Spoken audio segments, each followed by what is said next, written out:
Our presiding chair, Shri Srinivas Dhempe, chairman of the Dhempe Charities Trust, and member of the Executive Council of Goa University, our very, very distinguished keynote speaker, really one of the iconic names in contemporary Indian journalism and media, Shri Paranjoy Guha Thakurta, principal of Dhempe College, Dr. Vrinda Borkar, Shri Rajesh Bhattikar, Administrator, Dhempe Charities Trust, dignitaries, faculty colleagues, student friends, ladies and gentlemen. Very good morning to all of you, and thank you very much for inviting me here as a chief guest. I would have come sooner if you'd invited me sooner. Your sister institution, the SS Dhempe College of Commerce and Economics, invites me so often that I'm thinking of asking them for a permanent office. It's a very nice building too. And I actually thought you didn't love me very much because you didn't invite me, so I'm glad to be here. I sort of had a bit of a self-denying ordinance in that I sort of, try not to sort of, go to one college too often because, sort of spread myself around the system, as it were. And I've tried to sort of, in my outreach to the colleges, particularly go to colleges in the extremities of our state, so that may be one of the reasons there, you really are next door, and in that sense, all I can tell you that I haven't been to Salgaonkar Law College either. So, clearly, it may be just the fact that we are very close. I really think the theme of this two-day national conference is extremely important. And when you think about, first of all, I hope we do focus a bit on the last two words, contemporary society, because you cannot really talk about ethics without understanding the social setting. And we live today in a society really characterized by globalized social formations with cultural revivalism, going hand in hand with a new cultural universalist melange. So the same song can basically become viral everywhere across pretty much all cultural divides. We live increasingly in a world in which sort of flows of all types are more important than structures. We live in a world of disruptive technologies. And I think we live in a world with deepening and widening socioeconomic polarization. In other words, pretty much across the various political systems of which our planet is composed, you could find that sort of the gulf between those who have it and those who don't have it is widening and deepening. So that's our contemporary society. And I think when we think about the media, we think about ethics, whether of the media or of sort of ethics more widely. I think we need to first understand that social setting. Also, I'm not an expert on the media by any manner of means, but it seems to me that, there is a technology here and there are a bunch of protocols here. The technology is really kind of that divide between sort of, traditional media and the new media. That's kind of a technological divide. And so, that's in a way inevitable. Technology both shapes society and is itself created by society. So the link between technology and society is indeed a mutually implicating one. So you cannot sort of, any understanding of technology alone shaping social forms, any understanding of society having control over the trajectory of technology either is fundamentally a misunderstanding of the relationship. They really are dialectically related to each other. They mutually implicate each other. They mutually constantly shape and reshape each other. And so, to some extent, therefore, this whole way of looking at new media versus traditional media, for me, fundamentally, it's about just another way of looking at how technology impacts upon society. But I think there's the other element which, to me, is more important, flowing out of this technological dimension, and that is the question of protocols. Because we're not just talking about new media. I mean, I think the example that Sri Dhempe just gave us, it really sort of, in a way brings to bear the fact that we have a new form of media called the social media. And another way of putting it is that this is fundamentally non-institutionalized media. So it's not so much a question of technology as it is a question of a lack of protocols. And a lack of protocols carries within it a sense of ways of doing and behaving. That's what protocols are. And it's a lack of that it seems to me fundamentally is the problem. It's not the question of technology per se. So, what do journalists do? Well, ideally they ask questions. That's their job. They ask questions for all of us. They are located socially to be able to ask questions of society. But there are really two types of questions. One is a kind of a who, what, when, where, how type of question. And that's a question relating ultimately to fact. It's about description. It's about detail. Hugely important.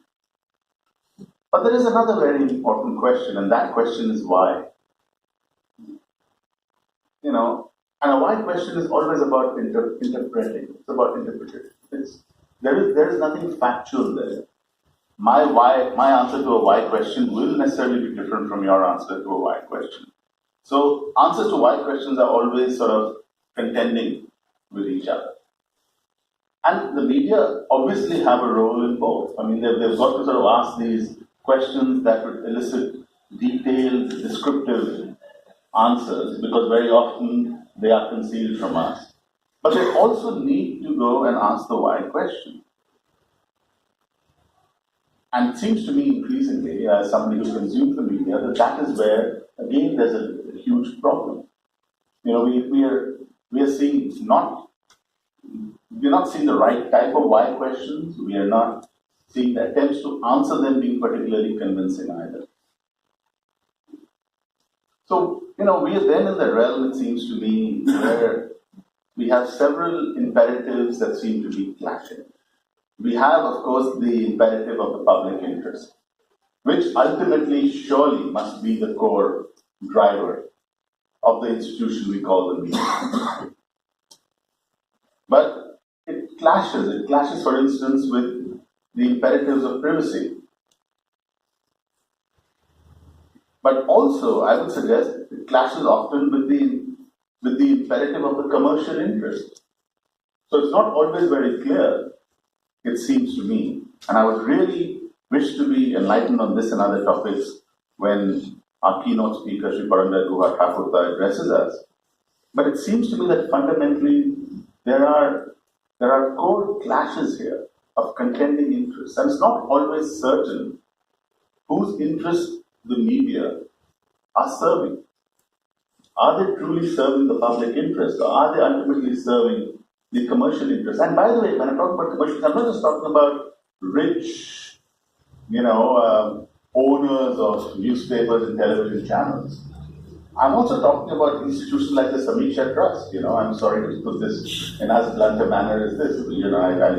I'll keep it obscure because I know I don't want to sort of, get into it. But for a lot of us, there's been something deeply disturbing about how a handful of so-called iconic names clustered around the cities of Mumbai and Delhi, in effect, have taken over what a lot of us considered was a public institution, and to which a lot of us interacted, treating it as a public institution.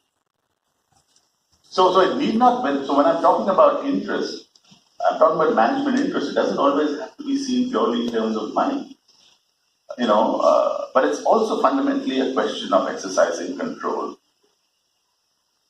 There are a huge number of gray areas here, obviously, but surely in a liberal democracy, we should be able to agree on one thing, which is the only limits ultimately that are desirable upon the media are limits that the media themselves impose on their activities.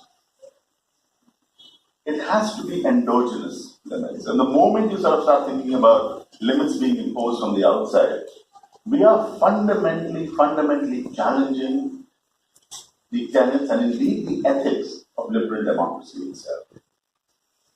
So that's where the real problem is, which is you understand the liberal democratic intuition is that we have to leave the media alone. And therefore it becomes troubling when we see or perceive or suspect that some of the interests driving and animating the media are not solely driven by a concern about the supreme public interest. And I don't think there's a solution to this. The reference was made to skills and all that stuff. I'm being known increasingly as the skills vice chancellor. I'm banging this point on wherever I go in all the colleges. Skills. Know how rather than know what. Privilege skills over knowledge. I'm going on and on about it. But I don't believe that's the only answer here. Because this is not ultimately merely a technical issue. If it were merely a technical issue, then it was simply a how issue. How do you do things? You fix that and you fix the problem. It's not a technical issue. It's inherently political. It's inherently political. And what I mean by that is that more importantly than the how question is the who question. As a century ago, and actually we're going back now to when 1923 Harold Laswell wrote, what is politics? Who gets what, when, where, and how? The who question. Who gets what, when, where, and how? So the who question is the predominant question here. And because it's a who question, it's inherently political. So for us to sort of think that we somehow imagine, media ethics where the media look purely sort of, it's a technical issue, somehow we sort that out. It's not going to work. Because if the media isn't political, then nothing is political. And I'm a political scientist, so I'll tell you everything is political. There is no relationship, human or social, that does not have within it a power dimension. Even the relationship between parent and child.